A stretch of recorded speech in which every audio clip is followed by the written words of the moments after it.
Bueno, los invito a todos a ponerse en presencia del Señor, en el nombre del Padre, del Hijo, del Espíritu Santo. Amén.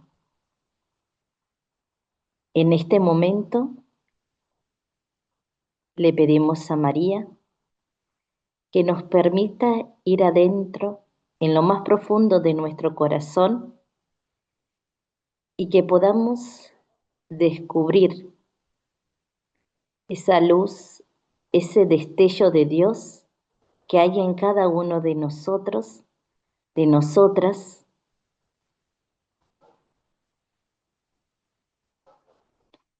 Descubrimos esa luz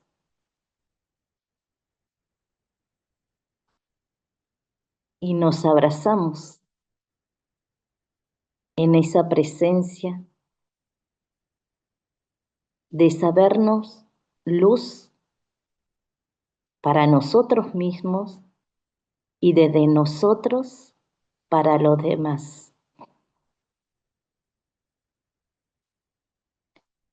Ayer veíamos que Nicodemo iba en la noche, en la inseguridad, todavía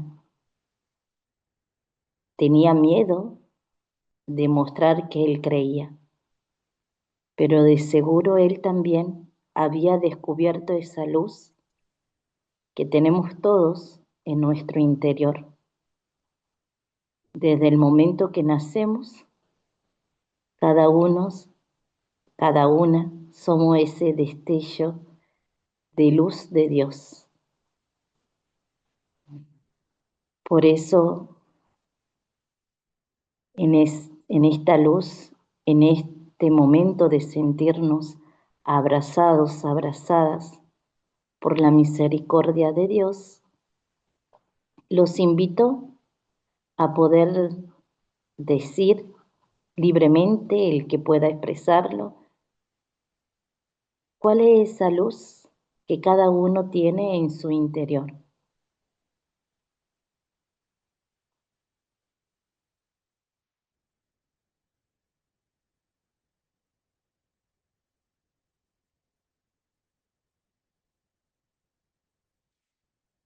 Yo le agradezco a María por la luz de la alegría en mi vida.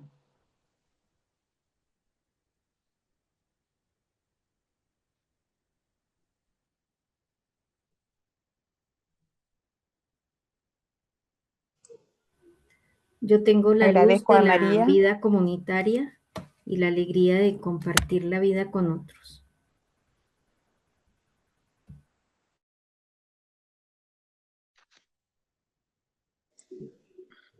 la alegría de la gratuidad por la vocación y por la experiencia.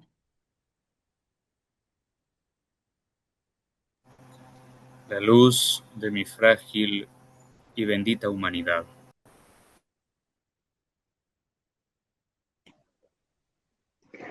La luz del reconocimiento de mi propia verdad me invita a la humildad.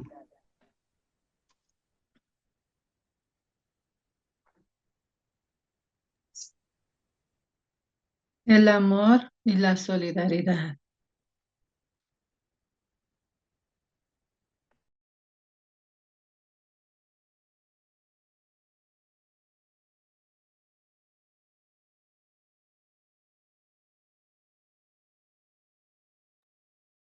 La luz en el servicio a los más necesitados.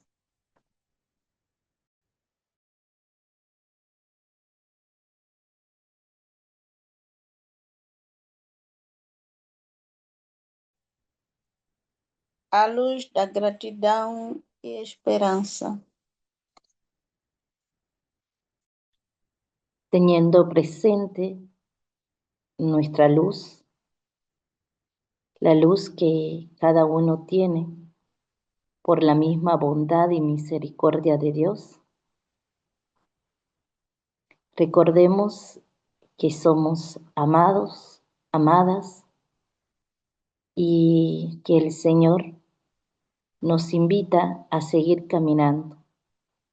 Aunque estemos en la noche, nosotros mismos somos nuestra luz, porque en cada uno de nosotros está nuestro Dios vivo y también nuestra aurora naciente, nuestra Madre María. Por eso, en este momento, los invito, las invito a que puedan leer esta pequeña oración a la Virgen María. Sé que no vamos a poder abrir todos los micrófonos, por eso los invito a que cada uno lo pueda, aunque no tenga el micrófono abierto, la pueda recitar en su interior, en voz alta,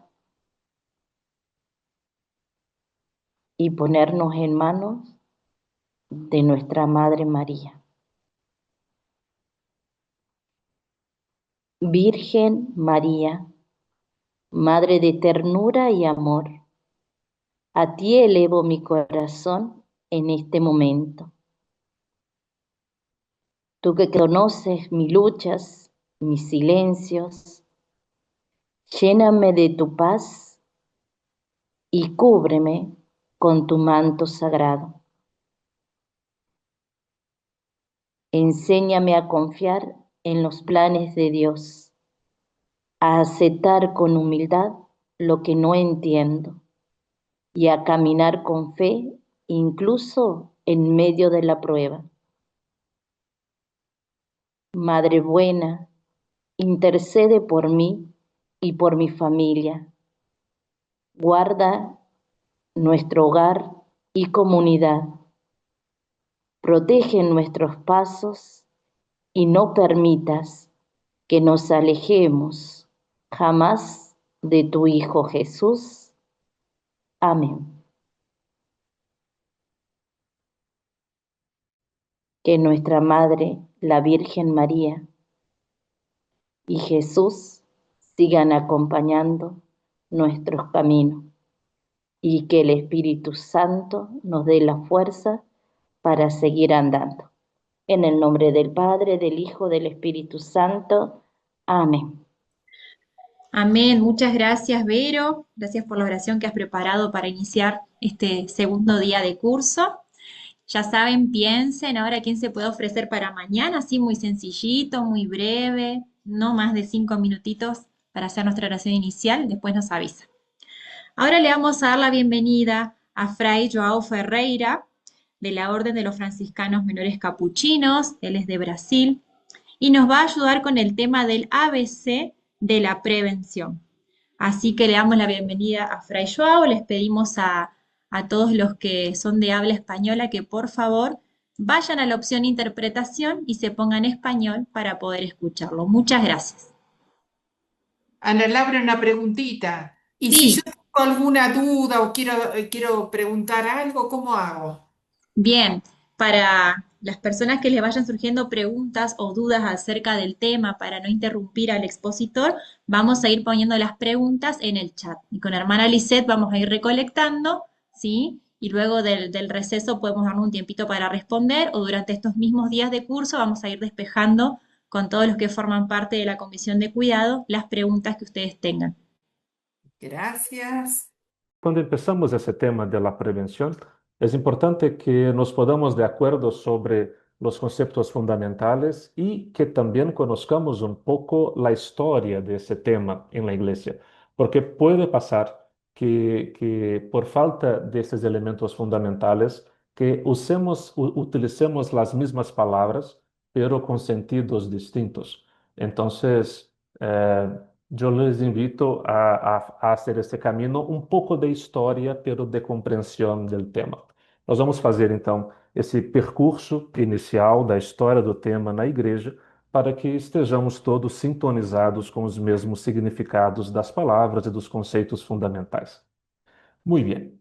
A ver.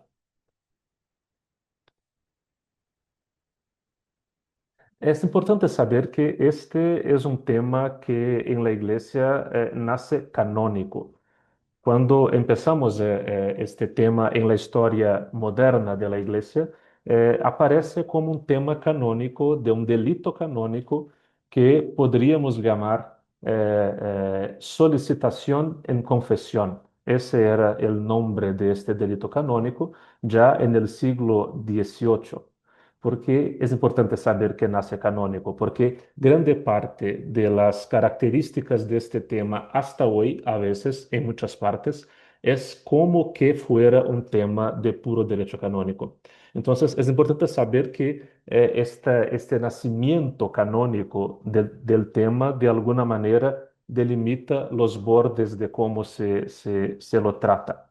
Bueno, ese documento inicial que lo encontramos publicado en el año 22 y 62, que se llamaba Crimen Solicitaciones, era un tema que tipificaba este delito llamado solicitación en confesión que era como que, como en el sacramento de la penitencia, o por el segredo de la confesión, o en la ocasión de la confesión, el confesor hacía una solicitación de carácter abusivo sexual al penitente. Y eso ha sido tipificado en este primer texto.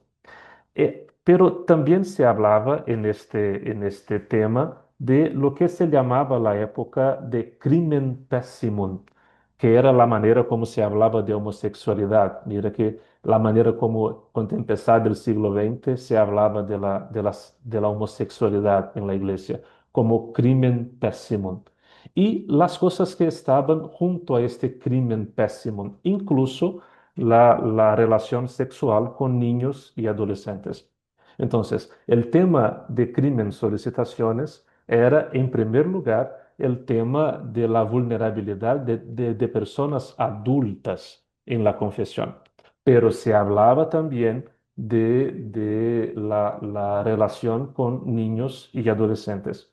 Pero también en ese texto se obligaba a hacer, en caso de denuncias de este tipo de delito, una investigación previa para que se pudiera constituir la verdad ante una investigación, una denuncia falsa. Pero ha sido la primera vez entonces que este tema ha sido tratado en nuestra historia moderna. Bueno, después de eso, tenemos el derecho canónico en el año 83. Y el derecho canónico hablaba de estos mismos delitos, sea en la confesión, sea con niños y adolescentes, de dos maneras. Hablaba de delitos contra la santidad del sacramento de la reconciliación y hablaba de delitos contra la moral. Así era la solicitación en confesión y así era el tema de los niños y adolescentes. Pero mira, que si el delito es contra el sacramento de la penitencia y si el delito es contra la moral, entonces, ¿dónde están las víctimas? Es un tema, porque la manera como se trataba ese tema de los abusos, incluso en el derecho canónico de 83, es una manera de silenciar a las víctimas, es una manera de apagar a las víctimas. No hay víctimas en este proceso, porque el delito se ha cometido contra un sacramento. Entonces, es bueno saber que la cosa empieza de esa manera y que la sensibilidad para poner las víctimas primero, por ejemplo, como tenemos hoy, es una sensibilidad muy, muy recién en la iglesia, porque la manera como la discusión empezó ha marcado profundamente el tema hasta hace poco tiempo. Después de este avance en el derecho canónico, tenemos ese documento de Juan Pablo II, de 2001, que hablaba aún en lenguaje canónico, pero que se reservaba estos delitos a la lista de los llamados delicta graviora reservata, o sea, no era más el obispo o el superior provincial que trataba este tema, sino que ha sido un tema que se reservó al dicasterio en Roma. Bueno, ¿y por qué? Porque aquellos que deberían hacer lo que tenían que hacer, los procesos, las investigaciones, aplicar las responsabilidades, no hacían. Y porque no hacían, ha sido necesario conducir esos delitos al tribunal del dicasterio. Entonces, desde 2001, esos delitos, cuando cometidos contra niños y adolescentes, cuando cometidos por clérigos, son reservados al tratamiento por el tribunal del dicasterio.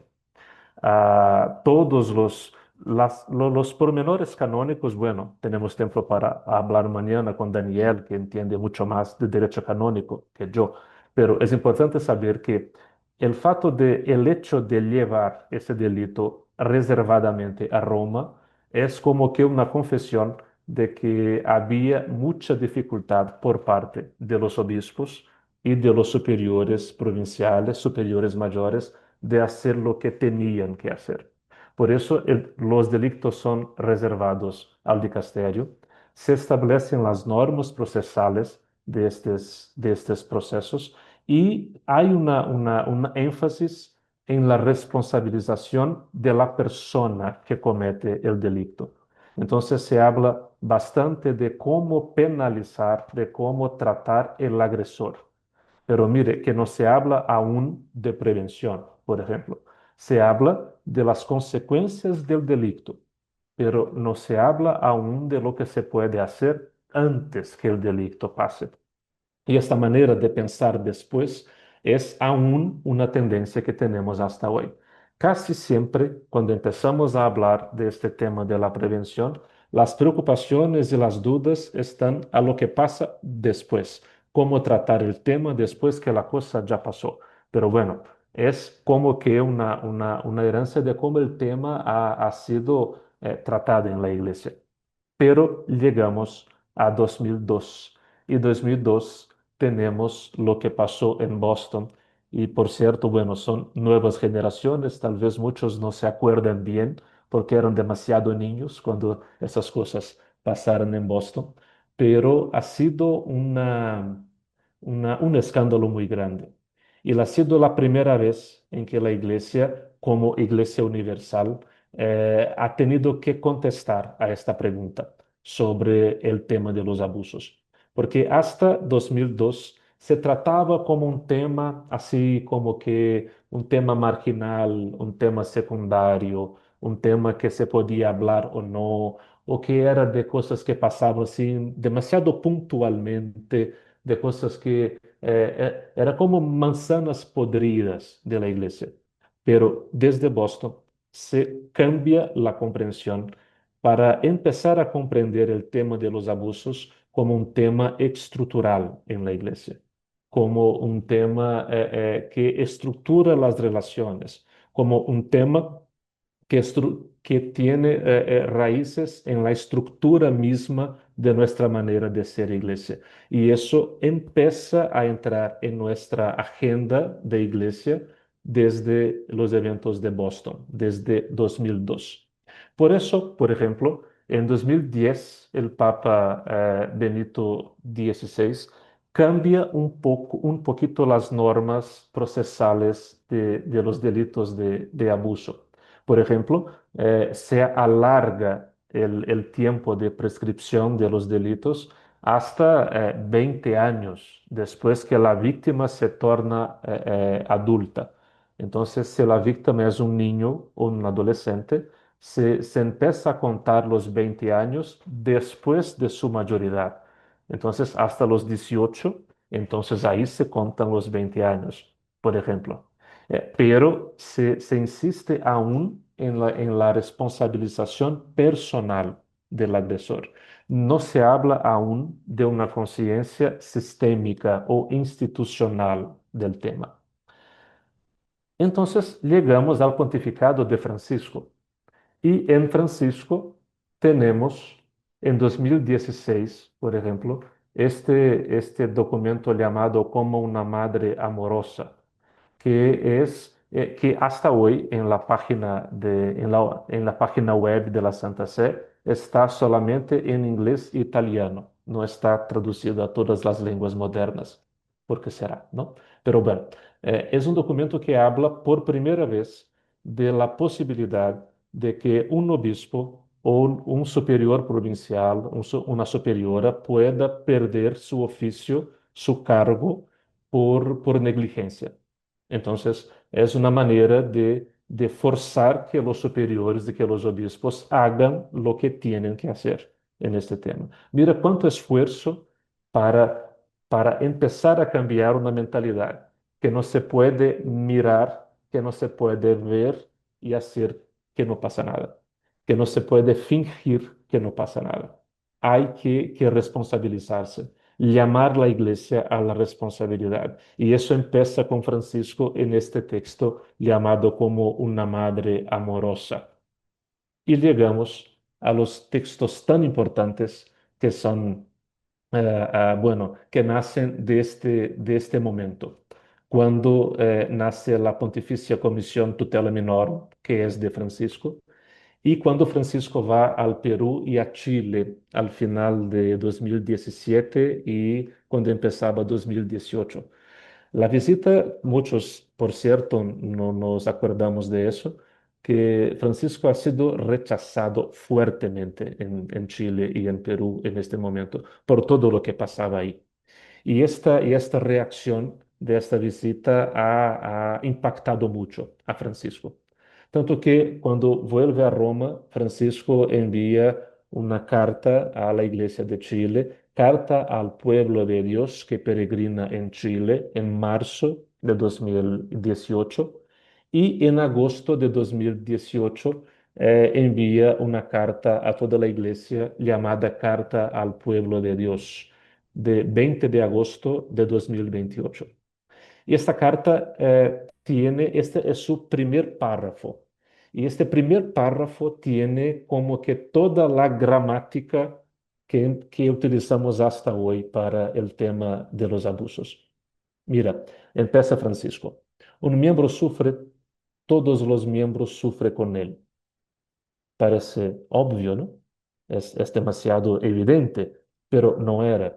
Porque se acuerdan que hasta este momento siempre se trataba el delito desde el agresor y desde un delito cometido contra un sacramento. Pero si es un sacramento, la parte ofendida, la parte victimizada, y la énfasis está en la responsabilidad del agresor, ¿dónde están las víctimas? Es raro, ¿no? Porque siempre que miramos un papa hablar de algo terrible, siempre se empieza hablando por el dolor de las víctimas. Pero en este tema no era así, hasta 2018. Y es Francisco que nos enseña que la primera cosa que debemos hacer es mirar el dolor de las víctimas.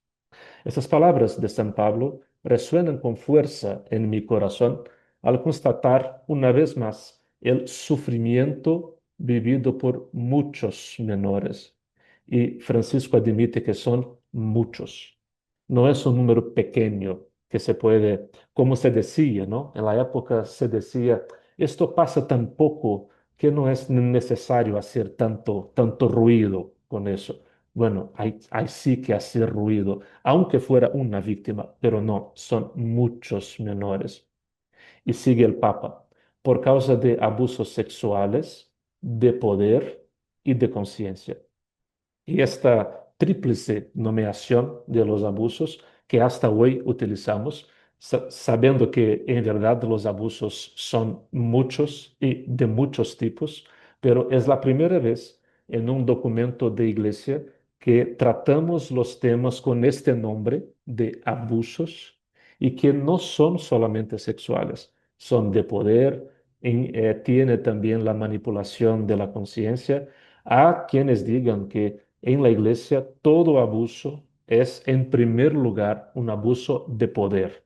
Empieza cuando alguien actúa de manera abusiva con el poder y con este abuso de poder comete otros tantos abusos.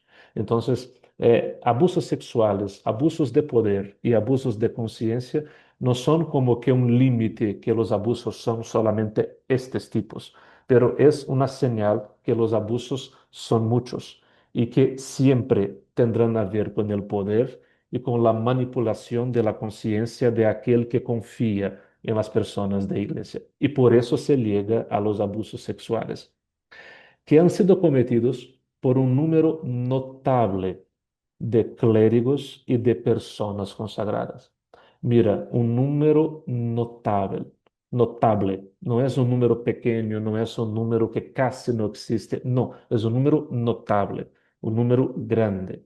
Y no son solamente clérigos, sino también personas consagradas. Mira que no habla de hombres consagrados, habla de personas consagradas, porque también en la vida religiosa femenina hay sí abusos. Y es la primera vez que el tema de los abusos no está restringido a los clérigos, por ejemplo. También acá está un avance de ese texto. Y sigue el Papa. Un crimen que genera profundas heridas, heridas hondas, ¿no? De dolor y de impotencia, en primer lugar, a las víctimas, pero también a sus familias y a toda la comunidad. O sea, hay una solidaridad en el dolor, que el tema de los abusos no es un tema que se habla solamente entre dos personas, entre lo que abusa y lo que sufre, sino que el sufrimiento alcanza a una red de víctimas. Hay la víctima en primera persona, pero hay con ella una red de víctimas que sufren, víctimas secundarias, hablamos, ¿no? Sus familias, la comunidad, la gente que participa de la vida de la comunidad, incluso habla el Papa entre los que tienen fe, que son de la comunidad, pero también los que no. Y aquí el Papa habla de dos miradas. Una mirada al pasado, o sea, mirando al pasado, nunca será suficiente pedir perdón y procurar la reparación del daño. O sea, mirar al pasado implica sí pedir perdón, pero también hacer reparación. Eso es importante. No basta pedir perdón, hay que hacer la reparación. Y después, en la mirada al futuro, hay que generar una cultura capaz de evitar que los abusos no solamente no pasen, pero que no encuentren posibilidad de ser ocultados y perpetuados. O sea, mirar atrás significa pedir perdón y comprometerse con la reparación. Mirar adelante implica el compromiso de una cultura en que no haya espacio para abusos o para ocultar los abusos y perpetuar a los abusos. Y después termina el Papa este primer párrafo hablando que no son solamente los menores, los niños y adolescentes, pero que son también los adultos en situación de vulnerabilidad. Tal como hablaba en 22 el crimen solicitaciones, que empezaba hablando de personas adultas, aquí el Papa nos recuerda también que hay adultos en situación de vulnerabilidad, que no es solamente un tema de niños y niñas. Y el tema de la vulnerabilidad, que es hoy, hasta hoy, un tema que está tal vez de los más tensos de esa discusión, aquí ya encuentra su origen en un documento de la Iglesia por primera vez de esta manera. Mira, en este primer párrafo está como que todo un nuevo horizonte para la tratativa del tema. Se habla de prevención, se habla de reparación, se habla de las víctimas que vienen primero, se habla de la necesidad de mirar no solamente niños y adolescentes, pero que también personas adultas en situación de vulnerabilidad. Se habla que no es solamente un tema de clérigos, de curas, pero un tema de toda la iglesia, incluso de la vida consagrada. Es un documento precioso. Está en la página web de la Santa Sé, se puede accesar con mucha facilidad.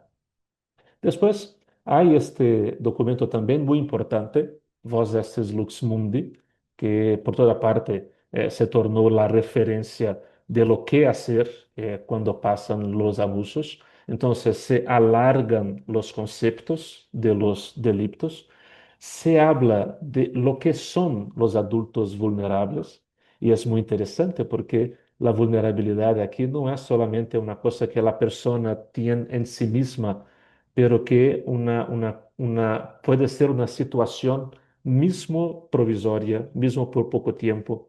Es una condición de vulnerabilidad. Dice el Papa, toda persona en estado de enfermedad, de discapacidad física o psíquica o de privación de la libertad personal, que de verdad, en hecho, mismo que ocasionalmente, limite su capacidad de comprender, de querer o de resistir a la ofensa.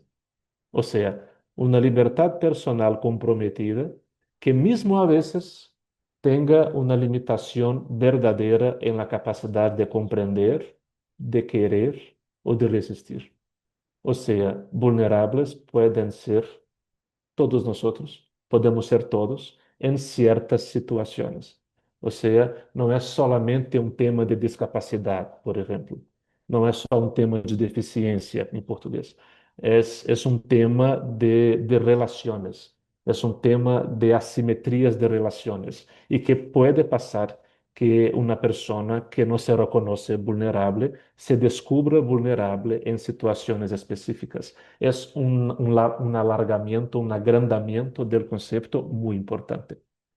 En ese texto también se habla de cómo tratar las notificaciones, las denuncias, de la obligatoriedad de tener lugares de recibir a las denuncias, de hacer la protección de las víctimas o de las personas que hacen las denuncias, que no se puede hacer acuerdos con dinero con las víctimas, que hay que tratar la cosa con verdad, que hay que cumplir las leyes civiles de cada lugar. Todo eso se establece en este Vos esses Lux Mundi. También, en 2021 tuvimos la reforma del derecho canónico, que aquí hay dos cosas muy importantes para nosotros en este tema, que se habla primero que en este tema, ahora los consagrados, las personas consagradas, se equiparan a los clérigos en la gravedad de los delitos. Después que se habla de negligencia culpable por parte de los superiores, por ejemplo, cuando no hacen lo que tienen que hacer. Y ahora se crea una sección específica para los temas de los abusos, que son delitos contra la vida, la dignidad y la libertad. Falta decir de las personas, ¿no? Porque la vida, si no es la vida de las personas, es un concepto abstracto, así como la dignidad y la libertad. Pero está mejor, ¿no? No es más un delito contra un sacramento, pero un delito contra la vida, la dignidad y la libertad, por ejemplo. Ha sido ya un avance de la reforma del derecho canónico en 2021. Y por fin tuvimos en 2024 el marco universal de las líneas guía. En portugués diríamos o marco universal das diretrizes, né? Por parte de la Pontificia Comisión Tutela Minorum, que tienen las directrices de cómo tratar, las líneas guía de cómo hacer políticas de protección, de cómo hacer protocolos, de cuáles son los temas que no pueden faltar en nuestros protocolos o políticas de protección. Un texto que está en discusión en este momento y puede ser que tengamos luego, en los próximos meses, una revisión de este texto para que sea aún más capaz de la complejidad de la realidad. Mira, hablamos ahora de líneas guía para la protección y el cuidado. No es más una tratativa de qué hacer después que pasó el delito, sino que qué podemos hacer para que no venga a pasar, qué podemos hacer antes, como cuidado y protección, como prevención, como formación. Es verdad que ha sido un cambio muy grande de mentalidad, es un cambio muy importante de mentalidad. En este momento que estamos ahora, ya es un tiempo en que tenemos como iglesia una experiencia de este tema para que podamos hacer lo que sí debemos hacer. Sí para la responsabilidad, pero mucho más lo que podemos hacer antes en materia de prevención y de protección. Y bueno, esta es la contribución que a mí me gustaría ofrecerles y tenemos unos minutitos para preguntas, si así les parece bien. Muchas gracias, Fray Joao. Así que ahí quedamos a disposición estos 5 minutitos antes del receso. Si hay preguntas, resonancias acerca de este tema que él nos ha ido compartiendo.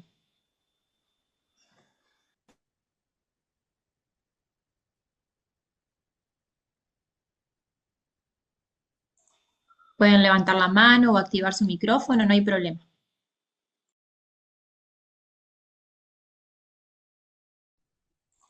Nati Chamorro y luego Luis. Bueno, hola, gracias Joao por lo compartido y bueno, yo soy de Chile, entonces cuando hablaba de esta reacción yo lo viví, ¿no? Y fue una de las que reaccionó contra Francisco, ¿no? Em, bueno, yo me quedaba cuando hablabas de que los delitos, ¿no? Eran llevados a Roma y dijiste por la dificultad de los obispos porque no sabían qué hacer. Em, y yo pensaba no será, y que creo, ¿no? Es que no querían hacer nada y querían tapar, ¿no? Em, claro, porque es fácil decir, él no sabían hacer, y yo creo que en el 2001, ¿no? Eh, sí, yo creo que el tapar, ¿no? Y de mi experiencia lo que ha ocurrido en Chile es eso, ¿no? Como el tapar, el no decir, el no ser transparente y el cubrir las espaldas. Em, entonces yo creo que ahí tenemos que ser responsables entre nosotros y con la gente a la que acompañamos en la misión de la pastoral de que no podemos tapar este tipo de actitudes, ¿no? Entonces era como esa resonancia. Sí, Nati, gracias. Verdad que no es porque no se sabía qué hacer, porque desde crimen solicitaciones estaba muy aclarado el proceso de qué hacer y de cómo hacer. La cuestión es que pasó lo que pasa a veces y que si no cuidamos pasa con nosotros en nuestras instituciones, que a veces es mucho más fácil pensar la protección afuera. Eso en Brasil, por ejemplo, es clásico. Hay congregaciones, por ejemplo, que saben muy bien lo que hacer en sus escuelas, en sus obras apostólicas, en las cosas que hacen. Pero cuando el abuso pasa en el interior de la institución, es como si no se supiera lo que hacer, pero sí se sabe, ¿no? Pero que será siempre una tentación esa de hacer, vamos a hacer de manera que la cosa no se quede tan mal, vamos a hacer de manera que no sea un problema, vamos a hacer, bueno, sí se sabe lo que hacer. Lo que pasó con las delicta graviora es que ha sido una manera de como que forzar que los superiores y los obispos hagan o hicieran lo que se debían hacer. Y el esfuerzo de cómo la cosa avanzó, siempre cerrando un poco más el cerco de los obispos y de los superiores, denota lo cuánto ha sido difícil y lo cuánto es aún difícil a las autoridades hacer lo que tienen que hacer. No, no porque no sepan, a mí. Estoy muy de acuerdo contigo. Muchas gracias. Le damos ahora la voz a Luis Cruz. Muchas gracias. No sé si se escucha. Me cayó un huracán Sí, se ahorita. escucha. Sí, se escucha. Bien. Yo quisiera, bueno, lo del qué se hace después, ya tenemos protocolos y todo eso, gracias a Dios. Sin embargo, yo la línea del antes, yo, Va a llover. no, ya llovió. En la línea del antes que usted mencionó, Joao, ¿qué pasa cuando uno ve como sea de laicos, sea de hermanos religiosos o de quien sea? Pero cuando uno ve como actitudes como que se salen del parámetro pastoral, digamos, no sé si me doy a entender, porque uno no puede hacer una denuncia de algo primero de lo que no tiene pruebas, sino que solamente de gestos que uno ve, por ejemplo, pláticas por aquí, como muchos servicios personalizados. Ante esos casos, ¿qué es lo que uno puede hacer? Quedarse callado, no decirlo, hablar con la persona, porque al final son suposiciones, pero, o, ajá, que cuando uno ve como señales de alarma, ¿qué hacer ahí? Porque puede ser que incluso que no esté pasando nada, que sea, como decía una profesora, yo si lo veo abrazándose, ya imagino que están besándose. Puede ser que solo sea suposición, pero y si sí, si no, ¿qué hacer ahí? O Sí. no sé, tengo esa inquietud. Sí, sí.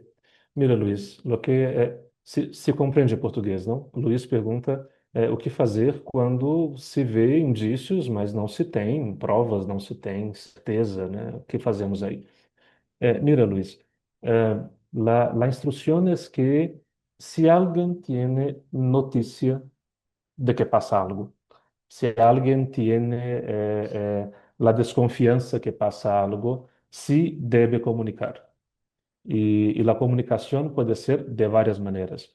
Puede ser oralmente, puede ser por escrito, puede ser en los canales oficiales de los servicios de protección, pero que sí se comunica. Y hacer juicio si esta comunicación tiene posibilidad de verdad o no es la competencia de la autoridad. Por eso se hacen las investigaciones previas, para eso hay las maneras de verificar. Pero en este tiempo que estamos nosotros hoy, es más prudente y la instrucción es muy clara. Si hay la posibilidad, que se comunique. Y el juicio de verdad, el juicio de verosimilitud, eso lo hace la autoridad, lo hace quien tiene la obligación de hacerlo. Porque es verdad que hemos sido demasiado negligentes con todo eso. Entonces, cuando habla el Papa de tolerancia cero, una expresión que tiene sus problemas, pero así se comprende que porque fuimos demasiado negligentes, es hora de sermos más cuidadosos. Por eso sí se debe hacer la comunicación. Y a quien lo cabe por oficio que haga el juicio de verdad o de verosimilitud. Pero si hay la posibilidad, que se haga la comunicación. Obrigado, João. De nada. Muy bien, gracias. Bueno, tenemos dos personas más que levantaron la mano. Hay otras preguntitas en el chat que las acabo de copiar por si no nos da el tiempo para seguir después respondiendo. No sé cómo estamos, si quieren responder una más o si hacemos el receso. María Inés. No, Tú, Joao. en responder estas dos preguntas que hay brevemente y Sí, lo hago breve, sí. Vamos. Entonces, Araceli y después de Araceli, Pascalia y Elisa y luego sí cortamos unos minutitos. Perfecto. Araceli, está cerrado, está apagado tu micrófono. Ok, gracias. Yo Ahora sí. soy Araceli, hablo de México y quisiera saber si hay algún instrumento práctico, algún violentómetro, visto que decías que todo abuso, toda violencia empieza con un abuso de poder y de abuso de la conciencia, ¿verdad? Obviamente para poder actuar. Entonces, ¿habrá algún violentómetro, algunas actitudes que ya se puedan enlistar de manera muy sencilla, visto que muchas cosas se han normalizado, principalmente en la vida consagrada, ¿verdad? Sea en las relaciones interpersonales al interno de la vida de cada una de las comunidades, también con el trato con los varones, ¿verdad? Sean clérigos o autoridades o jerarquía, especialmente en América Latina se tiene como una sumisión o actitudes, ¿verdad? Que ya no son sanas. ¿Habrá algo así muy práctico para empezar a difundirlo y a que se empiecen a reconocer este tipo de violencias o abusos de Bueno, poder? sí, bueno, hay materiales más nuevos que ya que ya hacen el esfuerzo de delimitar con más cuidado estos varios tipos de abuso. Pero para ser muy breve, te digo que cuando hablamos de abuso de poder, ni siempre estamos hablando de una violencia explícita. Ni siempre es una autoridad, por ejemplo, que actúa con violencia, porque a veces puede ser también una manera de actuar que sea demasiado negligente o que sea que no habla cuando tenía que hablar, que no decide cuando tenía que decidir, que no establece cuando tenía que establecer. Y porque no hace eso, porque no hay normas claras, porque no hay roles claros, por eso la cosa se torna autoritaria y se torna arbitraria a cada vez. Entonces, ni siempre el abuso de poder es explícitamente con violencia. Puede ser el contrario, o puede ser con una manera de conquistar la buena voluntad y la confianza para desde este lugar de la demasiada buena voluntad y de la demasiada e imprudente confianza ciega, se abusar. Entonces, hacer como habla alguien en el chat, un violentómetro, bueno, es interesante, pero que no se olvide, el abuso de poder se puede hacer también cuando se capta la buena voluntad, se desarman las defensas y desde ahí se abusa.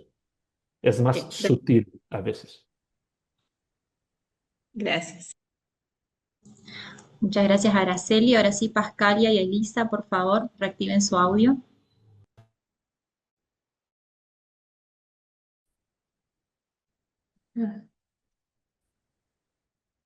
Primeiro, queria agradecer por este tema que é muito importante.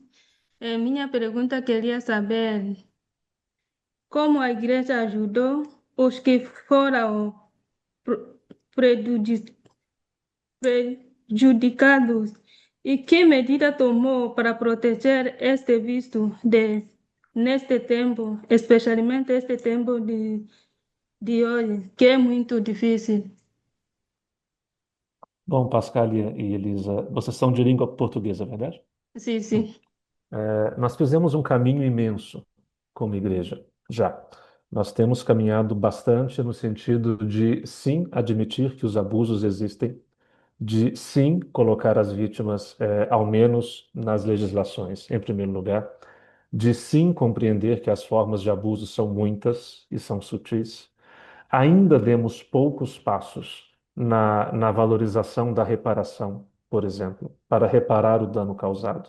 Ainda não fomos capazes, por exemplo, de construir espaços seguros em que possamos, de fato, zelar pelo cuidado como critério de definição de nossas relações, de nossas estruturas, de nossos processos institucionais. É verdade que nossos processos formativos ainda são bastante violentos em muitos lugares, que o poder pastoral se exerce de maneira muito abusiva em muitos lugares. Então, talvez esse tema que você toca, que é o que nós fizemos como igreja para reparar o dano causado, talvez seja dos temas mais fundamentais desse momento que nós estamos, porque ainda caminhamos muito pouco no tema da reparação. Existem ensaios interessantes em muitos lugares, mas de maneira bastante geral, caminhamos muito pouco como igreja ainda. Gracias. Obrigado. De nada. Muchas gracias a ambas. Gracias, Joao. Bienvenida, hermana Verónica Santillán, esclava del corazón de Jesús, argentina, que vive en Chile. Ella nos va a hablar acerca de los conceptos fundamentales del abuso y la dimensión psicológica. Y como nos corre el tiempo, te damos la palabra, hermana Vero. Y como ya saben, si surgen más preguntitas, al chat que vamos recopilando todo. Muchas gracias. Bueno, muy buenas tardes a todos y a todas. Los vengo escuchando desde ayer. Creo que hay muchos elementos que vamos a compartir ahora que seguramente le van a dar respuesta a algunos de estos interrogantes que ustedes tienen. Y por eso los invito a que también podamos ir tomando papel y un lápiz y que esto que vayamos escuchando, tratemos de registrar qué nos queda resonando. Me voy a detener cada tantas diapositivas, pero ustedes también, con toda la libertad, vayan haciendo como su detenimiento, donde siento que esto me convoca, que esto me dice algo a mí, que hay algo que me moviliza o que me trae un recuerdo. Muchas veces cuando trabajamos en este ámbito, los recuerdos se nos vienen y es bueno prestarles atención. Nosotros los que acompañamos estos espacios formativos, nos vamos dando cuenta también, por la misma experiencia personal vivida, que muchas veces hay temas que nos hacen ruido interiormente y que quizás no lo vi hace 7 años, no lo vi antes, y hoy se me aparecen porque hay una palabra para mí, porque hay algo que me hace sentido. Entonces, con esa libertad, los invito a que podamos introducirnos en este camino, ¿no? Algunas cosas ya fueron saliendo, algunas cosas ustedes ya las fueron anotando, creo yo, eh, desde ayer, ¿sí? Desde algunos elementos que nos fueron compartiendo Alejandra, que también Joao nos fue compartiendo. Y lo que vamos a hacer es como esa otra mirada, ¿no? La mirada más bien desde el ámbito psicológico, de poder descubrir qué hay, qué mecanismos, qué se juega. Y partimos con esta imagen. Esta es una imagen de un desierto. Yo particularmente vivo en el desierto de Chile. Y el desierto es un lugar de encuentro, pero también quien se encuentra en un desierto sabe de su fragilidad. Sin embargo, en este desierto, en palabras de Amós dice, la llevaré al desierto y te hablaré al corazón, ¿no? Muchas veces hacemos experiencias donde nuestra vida entra en diálogo con estos desiertos, ¿no? Que nos podemos encontrar en cualquier momento de la vida. Y este diálogo surge desde lo más profundo, surge desde, desde lo más desnudo de la persona, ¿no? Y ahí es cuando nosotros podemos hacer experiencia de lo que una vida consagrada está invitada como desafío a darle importancia, ¿no? Y aquí justamente cuando se produce esto creo que las etapas formativas pasa esto, de que nos podemos hacer la experiencia de encontrarnos como en este desierto, y ahí es donde justamente todas nuestras comunidades tienen que ser espacios seguros, donde nuestras comunidades, a modo de una pequeña iglesia, tienen que ser un lugar donde no haya espacio para el abuso, donde no haya espacio para todo aquello que atenta contra la cultura del cuidado. Y decimos no solo el abuso, sino todo lo que atenta. Y ahí empezaremos a mirar detenidamente qué es todo lo que atenta. Lo cierto es que nosotros desde ahí vamos a mirar cómo la vulnerabilidad se hace presente. Y cuando hablamos de vulnerabilidad, nosotros la tomamos de un término latín que significa herir, vulnerare, y el sufijo que es capaz de ser herido, ¿no? Y entonces, muchas veces miramos la vulnerabilidad como algo negativo. Y cuando nosotros constatamos nuestra condición humana, necesariamente nos damos cuenta que todos somos susceptibles de ser vulnerados, que todos nosotros podemos pasar por esta experiencia. Y por eso la vulnerabilidad la podríamos ubicar o distinguir como 3 tipos de vulnerabilidades, ¿no?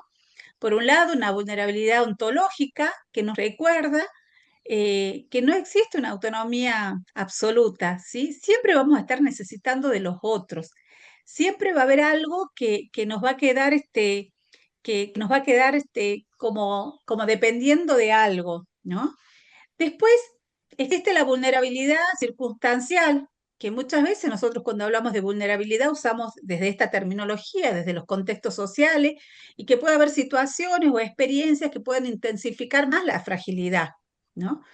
Por ejemplo, se me viene a la mente Venezuela como país que tenía una vulnerabilidad ya propia, pero ahora se intensifica más con esto del terremoto, ¿no? Y así van sucediendo situaciones que pueden generar esto. Pero también cuando hablamos de vulnerabilidad, también nos referimos a un espacio relacional, ¿no?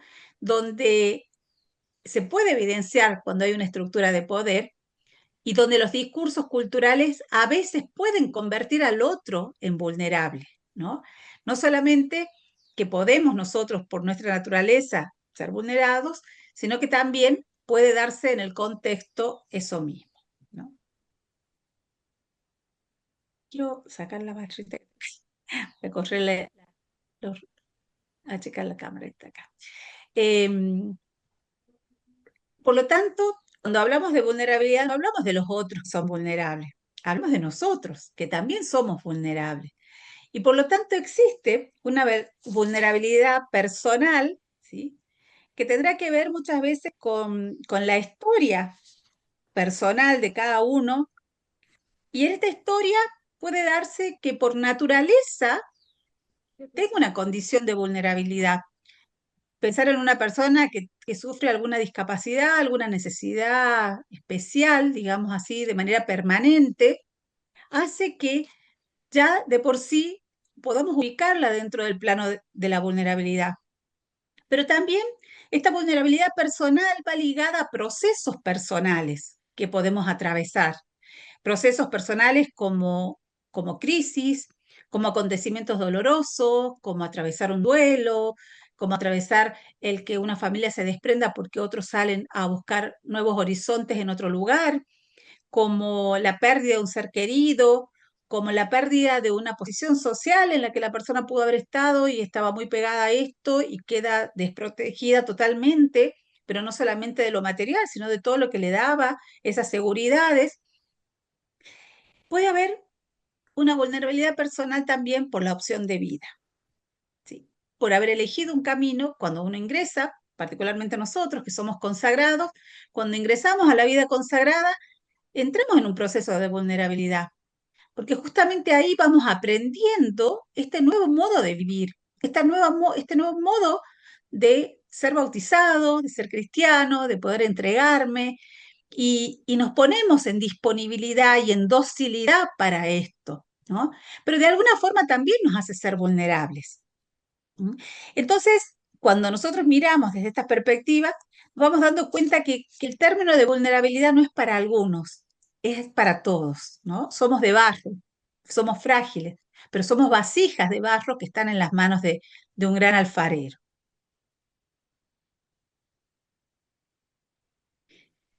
Entonces, todos nosotros en algún momento de la vida pasamos por estas situaciones y por esto, en algún momento puede que nosotros nos demos cuenta y lo revelemos a una persona, el estado en el que estamos, y cuando nosotros revelamos el estado en el que estamos compartiendo lo más sagrado, lo más profundo, ¿no? Y en ese momento es la misma persona que abre esta posibilidad de mostrarse de esta forma. Entonces, cuando yo me abro de esta forma, al otro lo ubico en una situación de poder, en una posición de poder. El otro tiene algo muy valioso que es mío. Y por lo tanto, ¿qué hace el otro con esto? Eso es lo importante. Pero nosotros podemos hacer esta experiencia. Y el poder, así como la vulnerabilidad, que puede ser debido también a la posición o a las características personales. Hay personas que tienen estilos de personalidad que tienen mayores características desarrolladas para poder hacer, para poder dirigir, para poder ser líderes, para poder estar al frente de otros, pero también ahí puede ser que también a otra persona se le otorgue este poder por una misión en particular que se le entrega, ¿no? Y ustedes fíjense aquí que no estamos hablando de que el poder sea malo, ¿sí?, sino vamos a ver más adelante cómo este uso del poder tiene que entrar en juego como un espacio de servicio, como un espacio de misión, como un espacio también de aquel que es líder. Miremoslo a Jesús, ayer veíamos ya algunos elementos de esto, donde nos damos cuenta de que el poder por sí mismo no es malo, ¿no? Y por otro lado, cuando esto se da, hay un espacio de confianza. Quien revela su situación de vulnerabilidad o quien se da cuenta que el otro está vulnerable, entra en un espacio de confianza, el cual este espacio es clave para la vida de la persona. Es clave para las relaciones, la confianza, ¿no? Y mucho más cuando las relaciones se dan de carácter espiritual. Pensemos cómo los superiores o la persona que ocupa un lugar superior, en nuestro caso, dentro de la iglesia, muchas veces tiene que estar representando a Jesús, representando a la autoridad que le es conferida, y esa representación que se genera en torno a los otros hacen que ese nivel de confianza sea mucho más profundo. Entonces, no sé si a ustedes les habrá pasado, pero a veces la gente nos dice, ustedes hermanitas que están cerca de Dios, ¿por qué no le pides a Dios que nos ayude en esto? O usted sabrá tal cosa, y a veces creen, hay como imágenes infundadas sobre la vida consagrada, sobre los religiosos, sobre los sacerdotes, los obispos más, y qué decir al Papa, ¿sí? Como que tuviéramos toda la sabiduría de todos los temas habidos y por haber, y que pudiéramos tener la capacidad para opinar de todo, ¿no? Entonces, esto es lo que yo represento para los demás. No solamente quién soy yo con mi nombre y apellido, sino todo lo que hay dentro que me envuelve y que hace una representación a los demás. ¿Sí? Muchos de ustedes que han pasado por las etapas formativas iniciales tuvieron una maestra de postulante, un maestro de postulante, un hermano mayor que hacía las veces de maestro de novicio, de novicia, y en ese momento uno sabía que esta persona tenía una delegación, ¿sí? La congregación, el consejo general, el padre general, la madre general, les daba esta delegación para ponerla al servicio del crecimiento de la congregación. Nosotros, la imagen que nos hacemos siempre de esta persona que tiene autoridad y que tiene el carisma y que nos va enseñando, en el fondo también nos representa el propio carisma, nos representa lo que nosotros queremos, anhelamos, llegaremos a ser, porque también hay algo en esta persona que va representando también el camino de Dios. Entonces, nos entregamos en este ámbito de confianza, abrimos el corazón, abrimos la historia personal y entramos en un proceso de vulnerabilidad.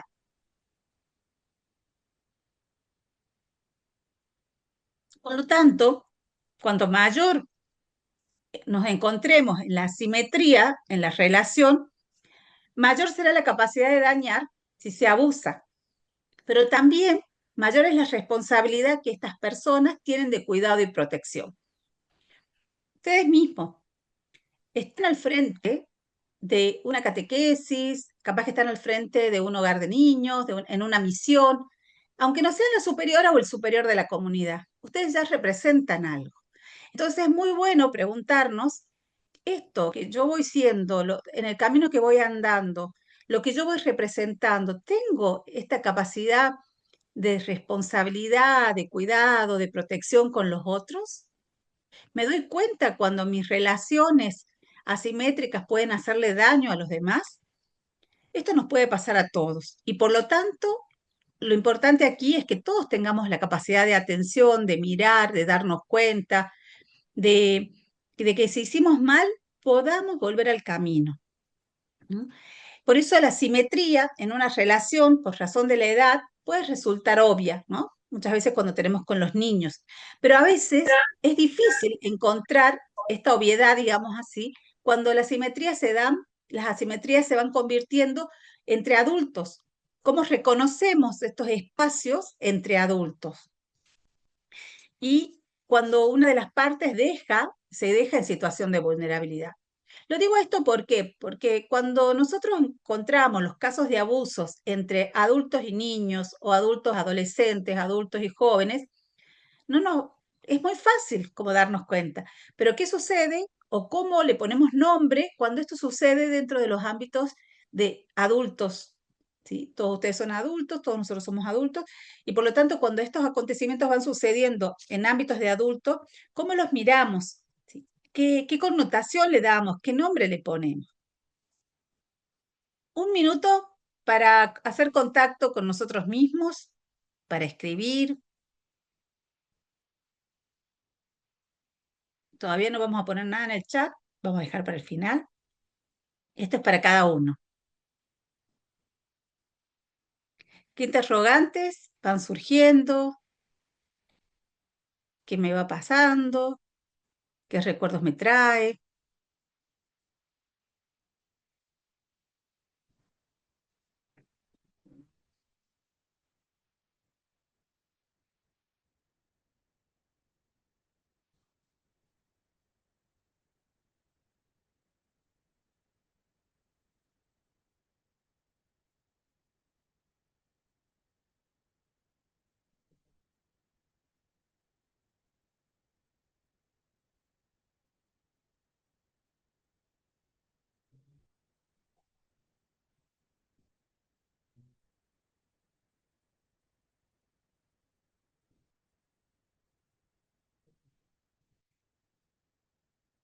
Y nos adentramos al mundo de las relaciones. En este mundo de las relaciones hay un vasto campo de destrucción psicológica que no ha sido explotado ni abordado muchas veces, ni muchas veces estudiado, ¿no? Y esto radica un poco en lo que ustedes percibían. ¿Qué pasa cuando esto no se convierte en un delito? Mañana van a ver el tema ese con Daniel. Cuando no se tipifica, cuando no se describe como un delito y por lo tanto no puede ser todo sancionado. ¿Qué nos pasa? ¿No? Y a veces dentro de nuestra vida comunitaria puede que nos ocurran este tipo de cosas, ¿no? Lo cierto es que esto sigue pasando. Entonces, ¿qué tenemos que hacer nosotros? Tenemos que ayudar a detener estas dinámicas, a poder reconocerlas, a poder darnos cuenta cuando esto ocurre y también a reparar a las víctimas y a las comunidades que pueden haber sido heridas. Todavía no llegamos a comprender todas las consecuencias que hay en relación a los mecanismos y frente al abuso de poder. Toda situación de abuso deja una huella en la vida de la persona. En nosotros como iglesia todavía sigue siendo tabú. Todavía no tenemos las normativas para todos estos tipos de delitos, digamos así, cuando se cometen delitos.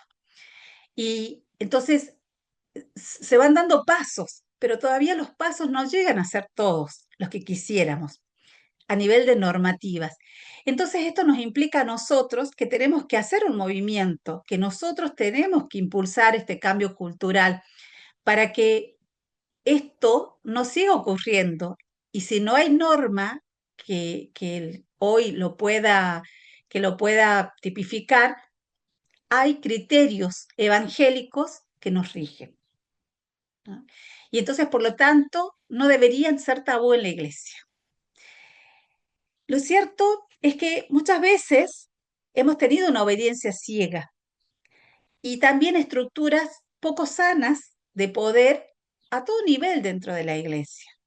Lo podemos ver en grandes niveles, pero también a veces es un escape mirar hacia afuera, miremos hacia adentro, entre nosotros mismos, entre nuestros hermanos, entre cómo nos relacionamos, también puede haber algo de estas estructuras. Entonces es bueno como poder mirarla. Hemos visto a lo largo de la historia que el nombre de Dios aún se usa para imponer decisiones, modos de vida, opiniones particulares. Entonces, cabe aquí hacernos la pregunta de ¿cuál es el Dios al que yo sigo? Para que cuando me digan esto es voluntad de Dios, ¿qué imagen de Dios es la que yo tengo? Porque en el nombre de Dios se cometieron muchos abusos también.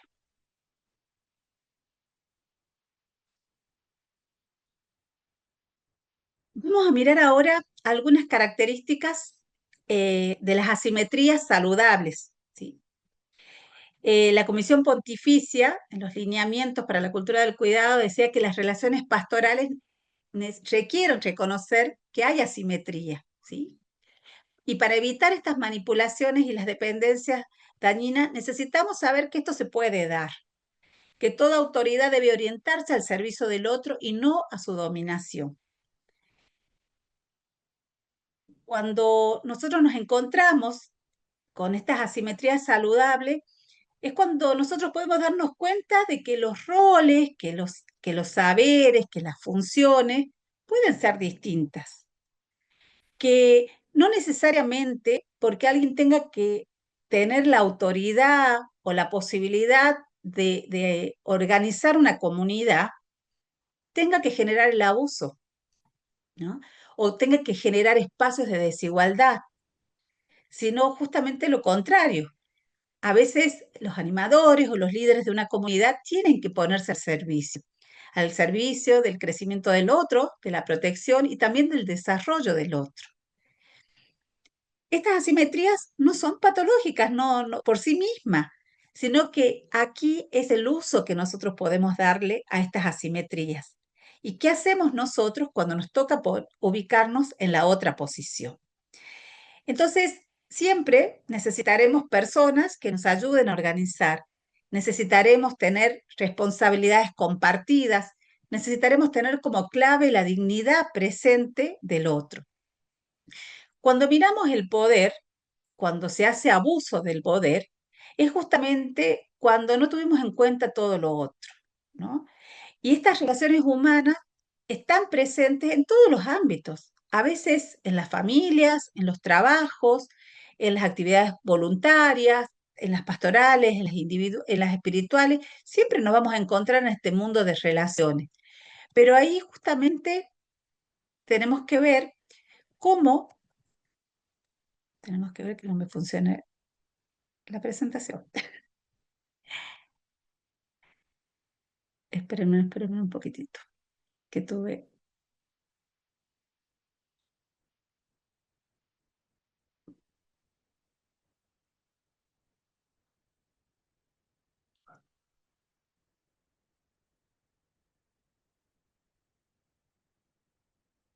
Joao me dijo que vaya más lento, por eso pasó esto. Todo culpa de Joao. Ahora echamos la culpa a Joao, pobre Joao, no tiene nada que ver él, pero bueno. Espérenme que voy a abrir de nuevo el PowerPoint que se me cerró y ya no lo pude abrir. Tranquila, te esperamos.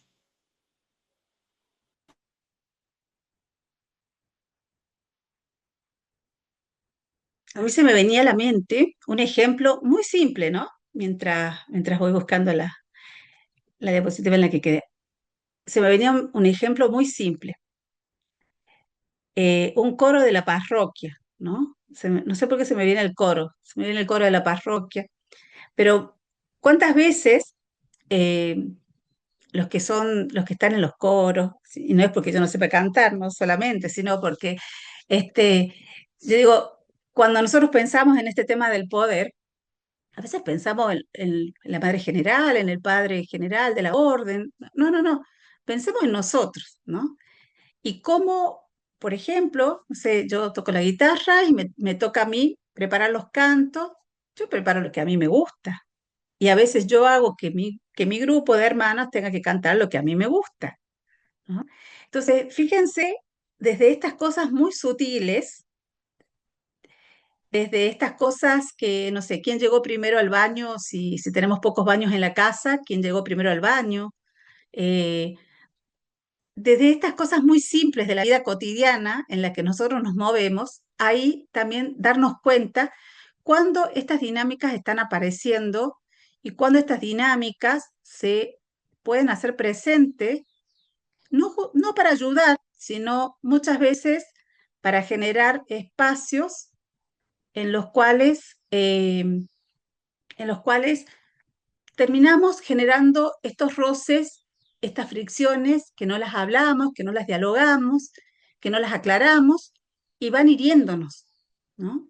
Y podemos generarnos entre nosotros como heridas que después, si no son tratadas a tiempo y si no se detienen a tiempo, quizás pueden hacer mucho daño, no solamente al interior de nuestras comunidades, sino también en relación con las personas con las que nos movemos. Y se me venía a la mente esto de la guitarra, Porque el uso del poder, todos nosotros tenemos un espacio de poder.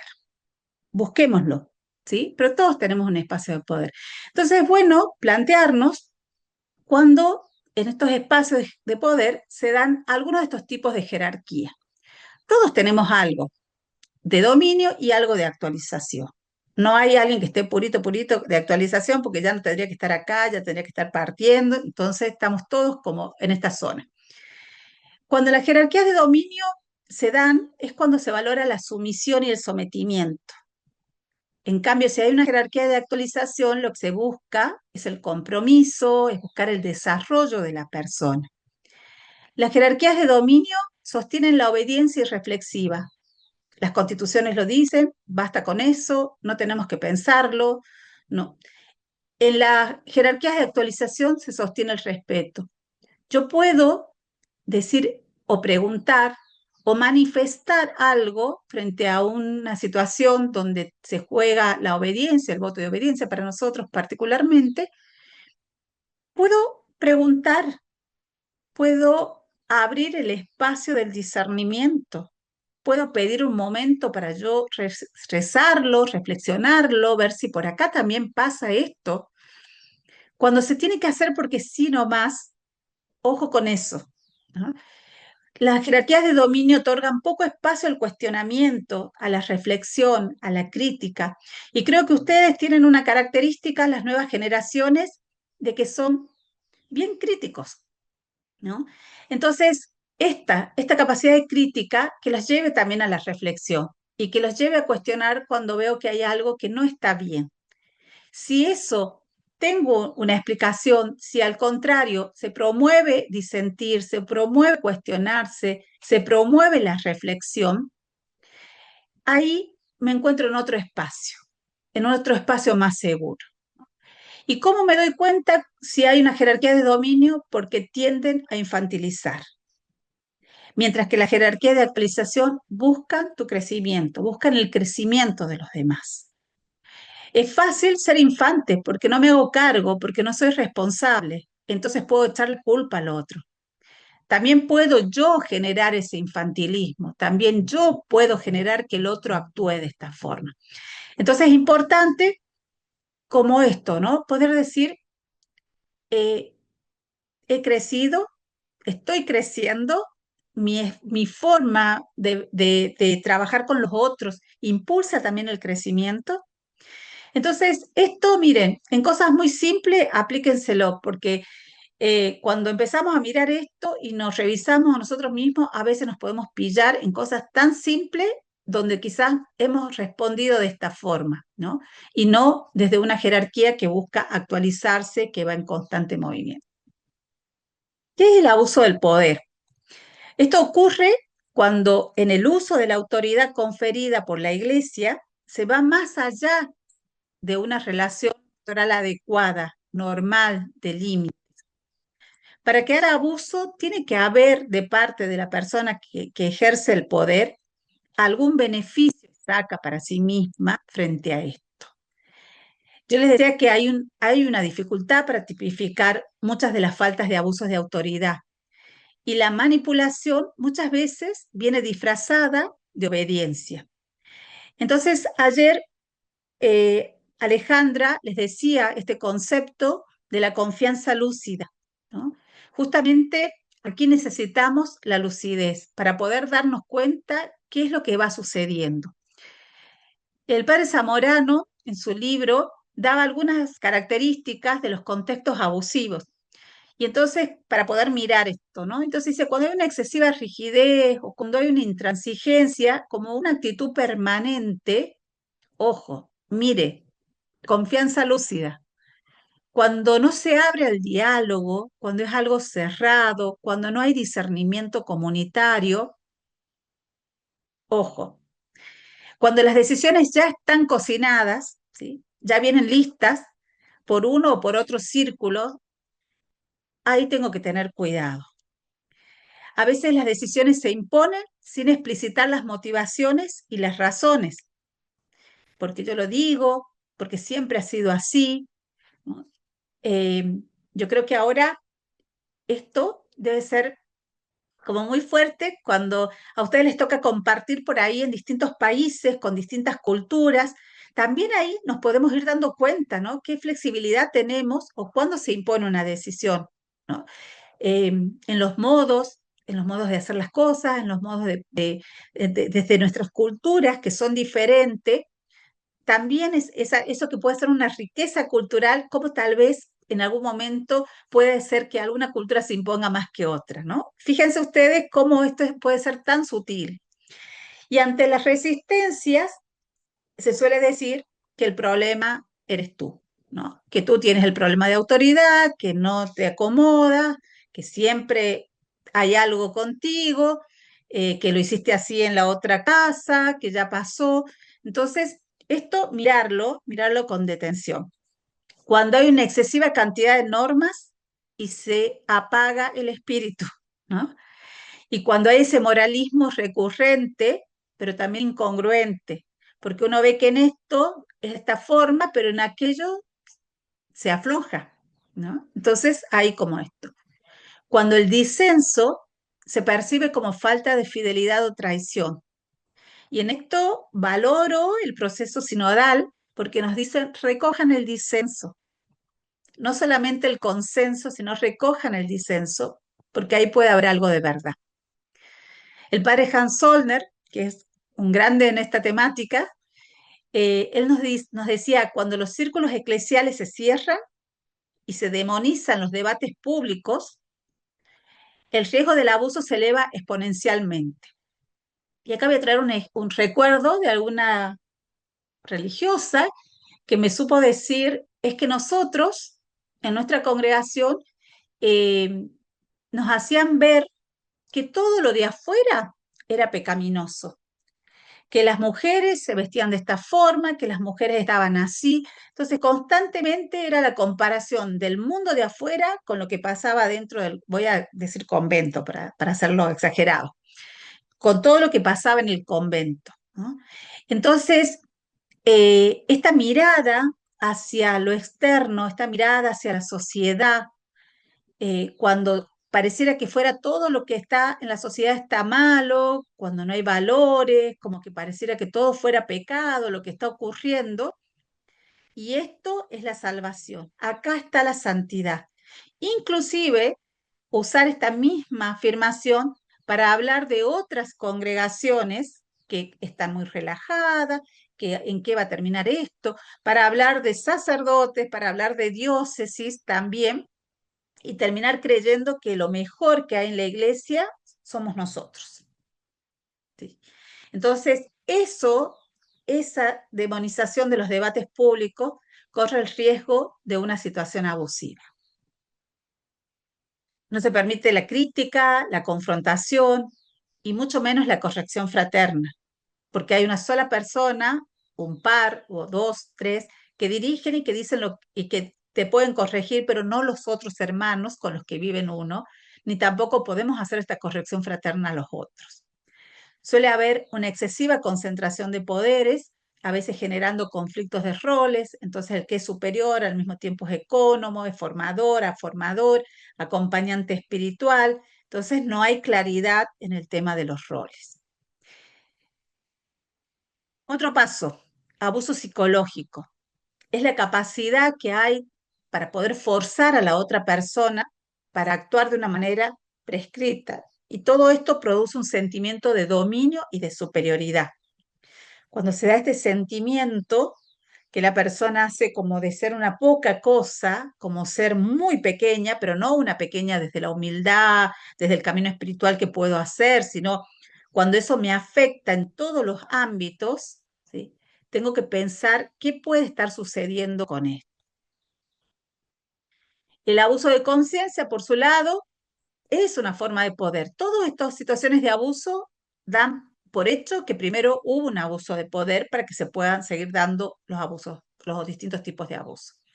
Y consiste en la conciencia, consiste en conquistar, controlar y dominar la conciencia de la otra persona, ¿no? El Catecismo de la Iglesia Católica nos dice que la conciencia es el lugar más sagrado, porque es el espacio donde también la persona se puede vincular con Dios, ¿no? Ese espacio que Dios mismo lo deja libre cuando hay otro que lo posiciona, que toma esta conciencia, que la conquista, y la obliga a actuar de una manera determinada.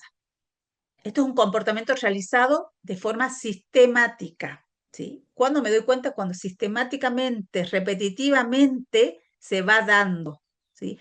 No cuando es ser un hecho aislado, no cuando alguien me puede decir, en esto es mejor que crezcas de tal y tal forma, te pasa esto, o mira tal cosa. Es distinto a que esto sea una cosa sistemática, ¿sí? Y que se repite siempre en los diálogos con determinada persona, ¿no? Todo esto atenta contra la dimensión psicológica. También decimos que es una forma directa de agresión, indirecta también, directa con palabras y gestos, pero también hay un mensaje muchas veces que incluye la amenaza, que involucra el futuro, el miedo, que te deja como en una situación de inseguridad total, algo incierto va a pasar, eh, por ejemplo, no eres lo que se espera, no estás a la altura, me entristeces, cuando el otro se apodera de la vida de la persona, habla desde ahí, ¿sí? Es lo mío que no está funcionando. Frases como que van así pinchando, ¿no? Como alfileres en la cabeza, que nos van marcando, que nos van diciendo eh, frases que se repiten, frases que van atentando contra esta libertad y sobre todo con esto que ayer Alejandra hablaba, de esta autonomía, de esta integridad que forma parte de la persona. Vamos a hacer un minuto de silencio.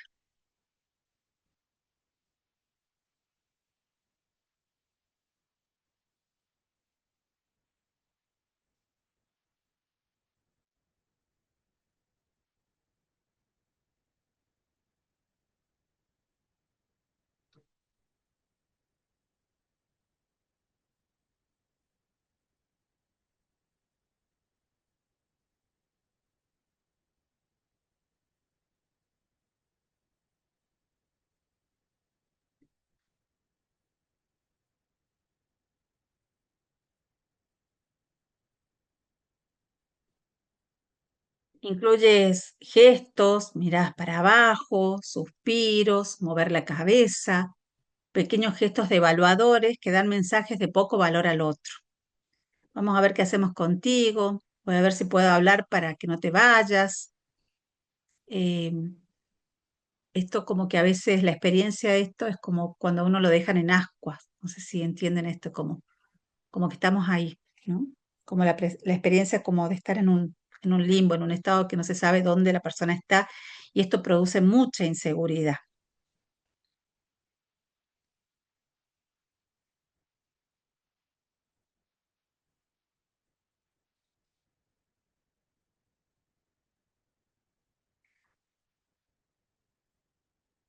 Algo toqué que estamos acá.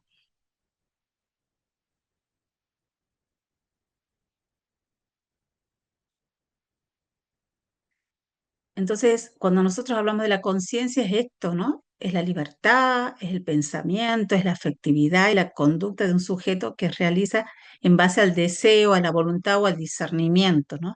Cuando se atenta contra todo esto, ahí podemos hablar de un abuso de conciencia, ¿no? Entonces, termina siendo este abuso como un dirigir y apropiarse de la conciencia y también del cuerpo, muchas veces del otro, dejando afuera la libertad.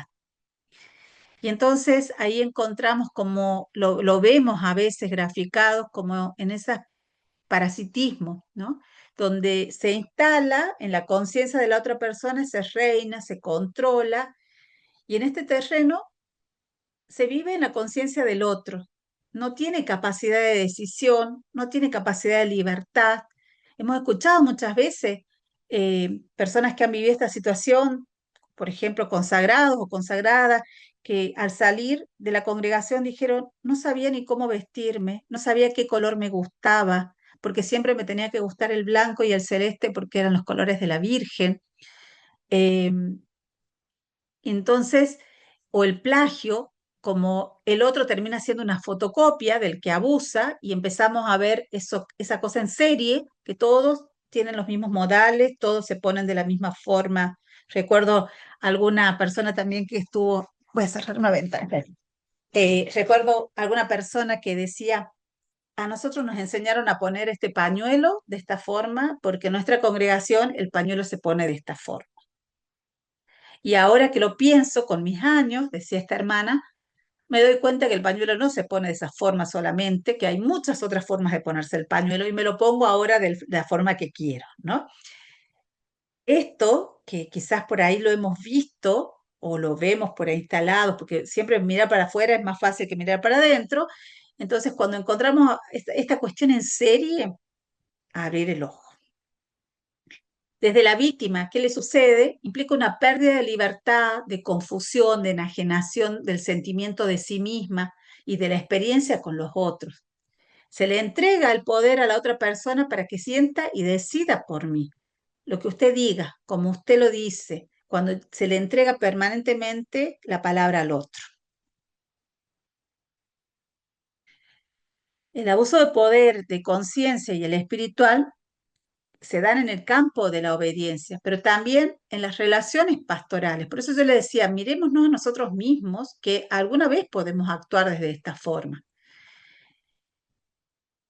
Se me viene a la imagen cuando hablaba de estas cosas con una catequista y me dice, "Oh, yo me acuerdo que en algún momento no dejé a unos niños hacer la confirmación y no sé si abusé de mi poder, no sé si abusé también de conciencia, porque les dije que no estaban capacitados, porque no estaban preparados, pero no sé si lo hice bien, ¿no? Entonces, por eso, esto se da no solamente en los ámbitos de la obediencia, sino también en las relaciones pastorales, del acompañamiento espiritual, en el discernimiento, en la dirección espiritual o vocacional, la entrevista personal o de crecimiento, de acompañamiento, en los ejercicios espirituales, en la confesión. Por eso, la confianza lúcida, ¿sí? Esa lucidez para darme cuenta de cuando esto puede haber sucedido algo. Vamos a pasar al tema del abuso sexual.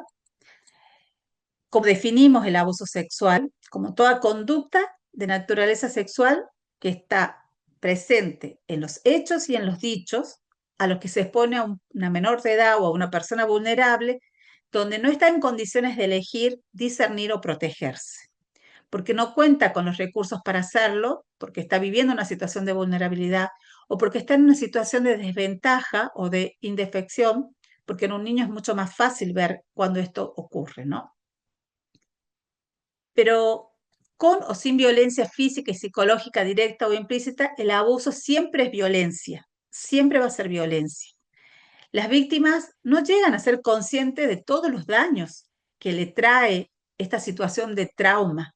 La vivencia de un abuso sexual, como de los otros abusos, es traumática. A diferencia de los otros, la vivencia del abuso sexual deja una huella en el cuerpo también, en la psiquis, en el desarrollo evolutivo, si esto sucedió en la infancia, en el presente, pero también en el futuro, en la salud, en la calidad de vida, en la forma en que se relaciona, en la forma en que confía. Todo eso va afectando una situación así. El silencio se impone. El abusador tiene varias etapas. Primero, logra la seducción de la víctima, pero después impone el silencio. Lo impone con extorsiones, con amenazas, con pactos de secreto o simplemente callando por confusión, porque tiene miedo, porque muchas veces, ¿quién va a creer que esta persona es un abusador o una abusadora? Entonces, hay un sentimiento de culpa, hay un sentimiento de vergüenza que puede darse en la víctima. O a veces porque la persona no tiene a dónde ir. Entonces, también calla por esta razón. Los recuerdos tienen su propio reloj y a veces se lentifican, porque eso permite que la persona sobreviva y pueda seguir tomando decisiones y pueda salir adelante. Pero a veces también se aceleran, a veces regresan, a veces descansan, a veces estos recuerdos pueden aterrar, a veces se concilia, otras veces tensionan distintas etapas de la vida. Y aún de adulto, viviendo vidas elegidas como las nuestras y a salvo, también puede que nos ocurran estas cosas.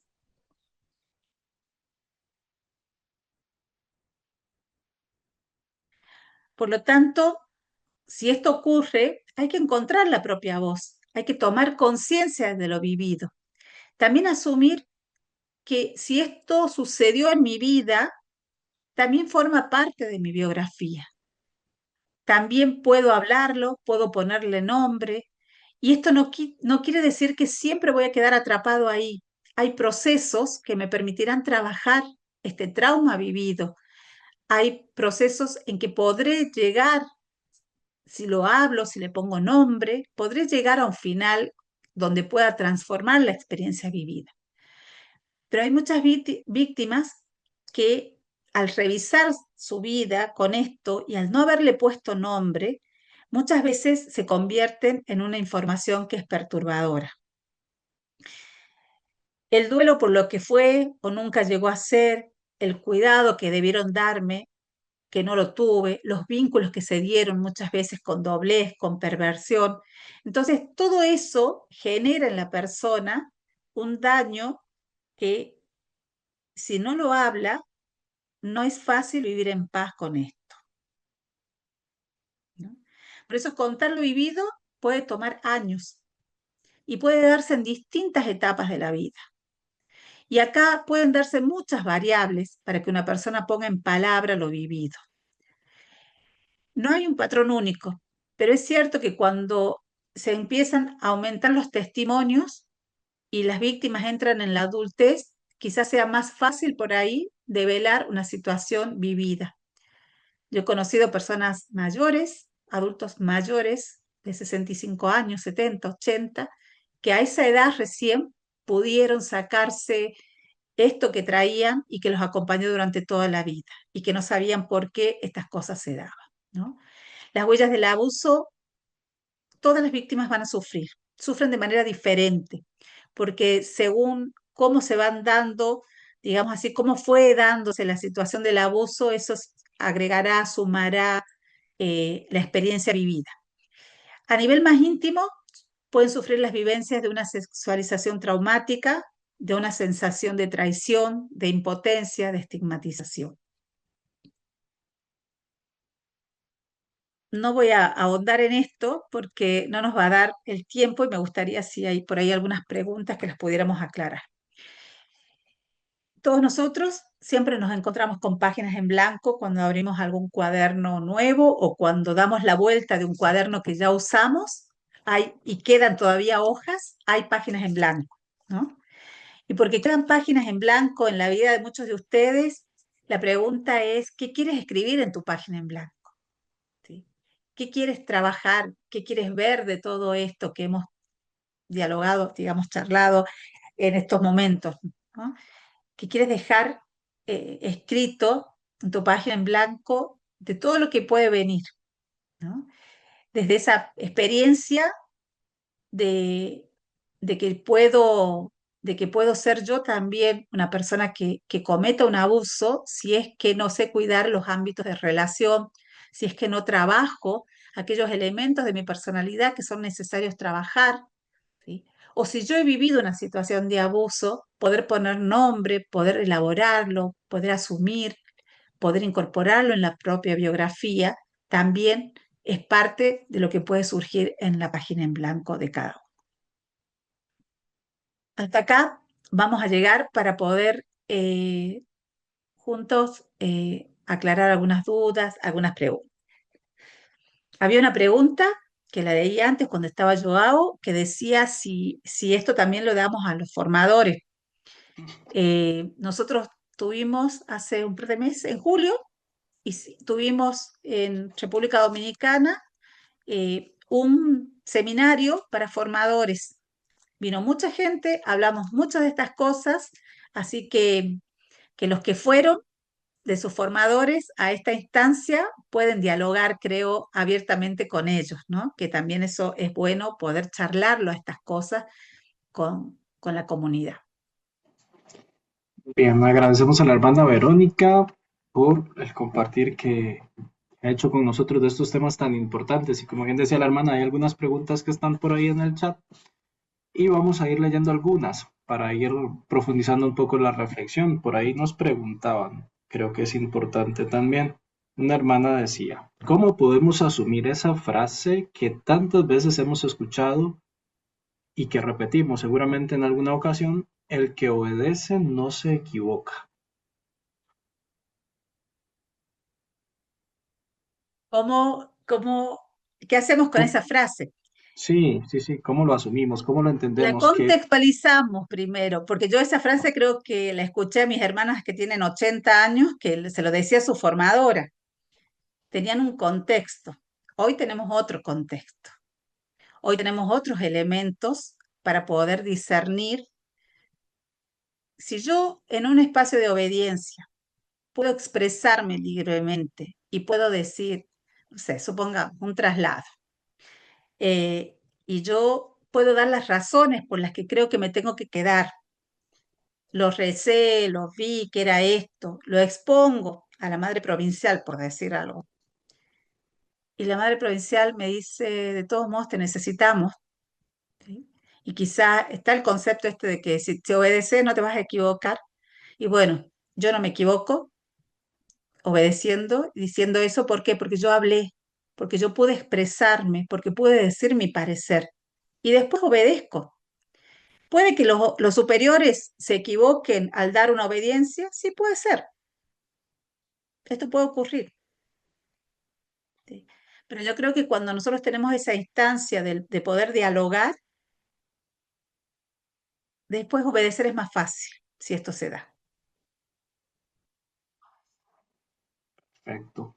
Hay varios comentarios, realmente son muchas preguntas. Leo un comentario y después te planteo otra de las preguntas. ¿Por qué? Por acá nos dicen, creo que en los procesos de formación todavía encontramos situaciones de abuso de poder, espiritual o de conciencia. Y lo que antes se veía como normal, hoy los jóvenes sabemos reconocerlo y nombrar. Sin embargo, muchas veces existe ese miedo de hablar o de denunciar por temor a las consecuencias. ¿Cómo pasar de esta cultura del silencio y protección de la autoridad a una cultura del cuidado? ¿Y cuáles serían entonces las mejores prácticas o las recomendaciones para dar una primera acogida y acompañamiento a una víctima dentro del ámbito comunitario? Son como varias entre...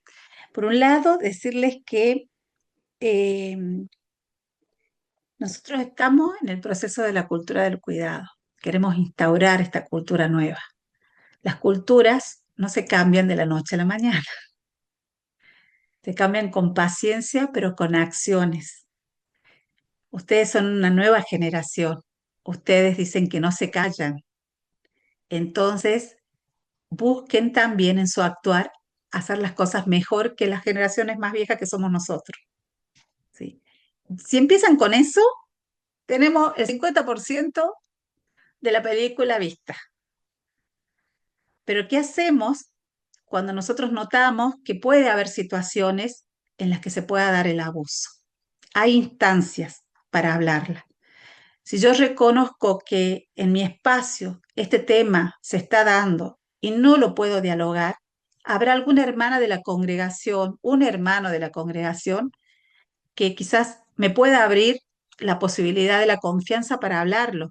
Para eso tenemos las instancias, para eso, más allá del equipo formador o de la formadora o del formador, seguramente hay un provincial, un delegado, hay un consejo, o sea, hay muchas instancias previas con las que uno puede hablar.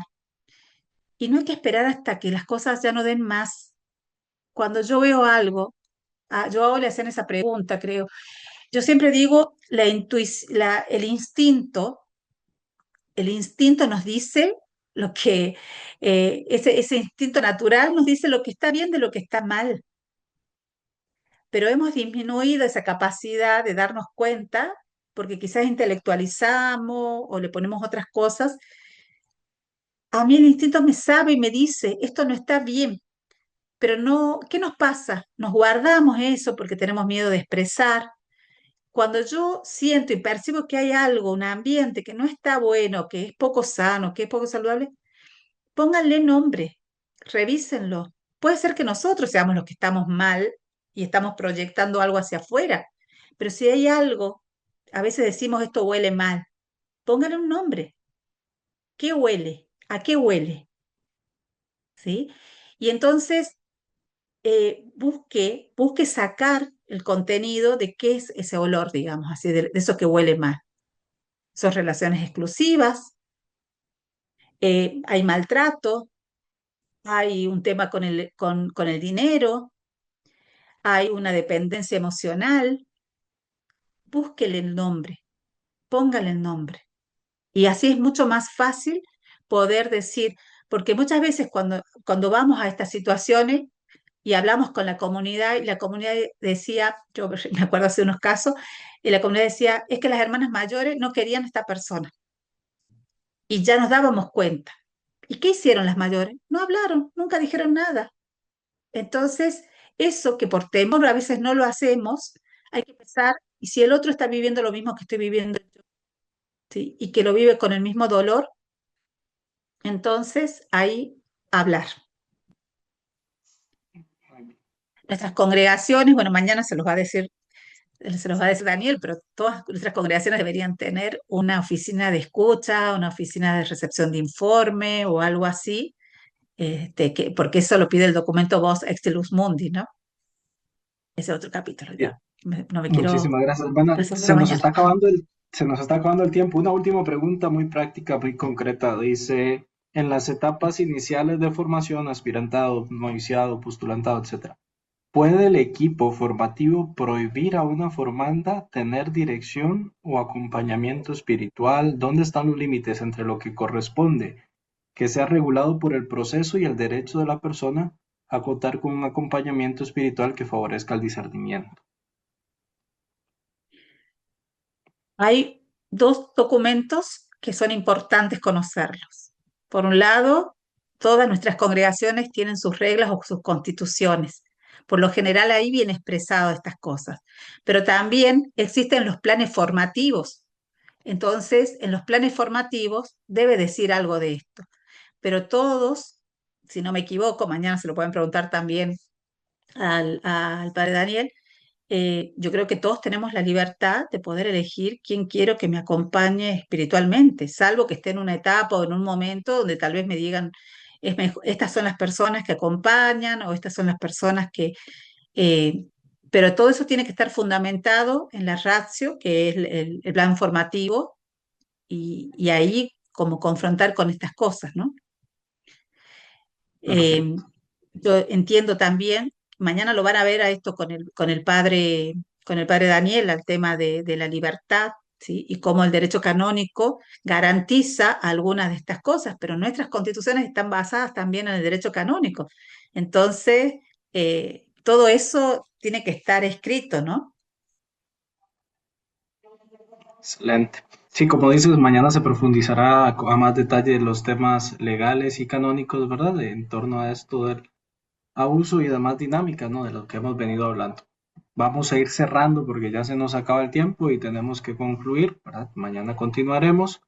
Le agradecemos a Fray Joao por ese recorrido que nos hizo a lo largo de este desarrollo en la cultura del cuidado que se ha venido haciendo dentro de la iglesia, y a la hermana Verónica por ayudarnos a profundizar en estos conceptos tan importantes y estas relaciones, ¿verdad?, asimétricas que también pueden convertirse en relaciones abusivas, cómo tener conciencia de ello. Gracias a todo el equipo de la Comisión de Prevención de la CLAR, a la Secretaría que siempre está por ahí apoyándonos, María Inés, y al equipo Bendito nuevo. sea. La La damos. oración de mañana, Bernie. Sí, y terminamos entonces con el momento de oración. No, mañana, para mañana.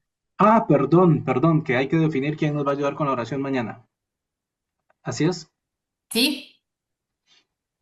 A ver, ¿quién se anima, se apunta, se ofrece para hacer el pequeño momento de oración mañana al iniciar con el encuentro? Tal vez alguien en portugués.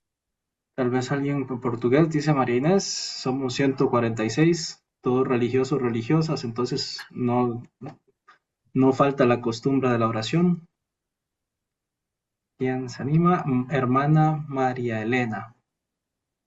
Muy bien, le agradecemos a la hermana María Elena por su disponibilidad. Excelente. ¿Algo más que agregar, María Inés? Perdona. No, nada más. Mañana abrimos 20 minutos antes la sala, así que si quieren estar antes para saludar, para probar. Ahí está. Muchas gracias. Gracias, Gracias. Gaby. Gracias, Ana Gracias Laura. a todas, a todos. Nos vemos mañana, si Dios lo permite. Un fuerte abrazo y buen descanso también. Mañana, Gracias.